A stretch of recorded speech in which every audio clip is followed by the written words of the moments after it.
வணக்கம். நான் அப்புக்கலை. ஒரு நிமிட கதை. சுருக்கென்று குத்தியது அந்த நெருஞ்சி முள்.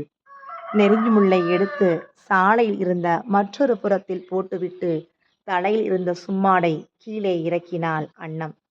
சும்மாட்டிற்கு மேலே குளு குளு என இருந்தது அவள் கொண்டு வந்திருந்த நீர்மோர். சரி சரி, இங்கேயே இறக்கி இன்னைக்கு பொழப்ப பார்த்துடலாம். இன்னைக்கு என்ன கிடைக்குதோ அதை வச்சு நம்ம வாழ்க்கையை இன்னைக்கு ஓட்டிக்கிறலாம் என்று நினைத்தவாறே அந்த பானையை எடுத்து கீழே இறக்கி வைத்தாள். என்ன வெயில், என்ன வெயில்! சாலையில் போவோர் வருவோர் எல்லாம் அவளை கடந்துதான் சென்றார்களே தவிர அவரிடம் வாங்கி குடிப்பதற்கு யாருமே வரவில்லை. அவளுடைய அந்த தலைவிரிந்த கோலமும் கொஞ்சம் வறுமையின் பிடியில் அவள் சொருகியிருந்தனால் சொருகாத அவளுடைய முந்தானையும் பலரது கண்களை கவரவே இல்லை.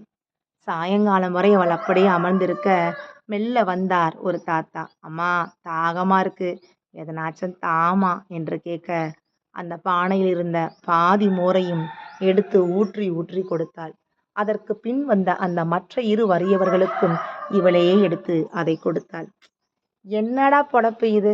நம்மளே பஞ்சபராரியா வாழ்ந்துகிட்டு இருக்கோம், நமக்கு கீழே இத்தனை பேர் இருக்காங்களா என்று சொல்லியவாறே, சரி சரி, இன்னைக்கு இந்த மோரை குடிச்சு வகுத்தை நிரப்பிக்கிருவோம், நாளைக்கு ஆண்டவன் வேறொரு நல்லதை நமக்கு காட்டாமலையாக இருப்பான் என்று சொல்லியவாறு மெல்ல அந்த வெற்றுப்பானையை எடுத்து தலையில் வைத்தாள். இம்முறை அவளுடைய பானை வெற்றுப்பானையாக இருந்தது. ஆனால் அவளுடைய மனம் நிறைந்து இருந்தது. நன்றி, வணக்கம்.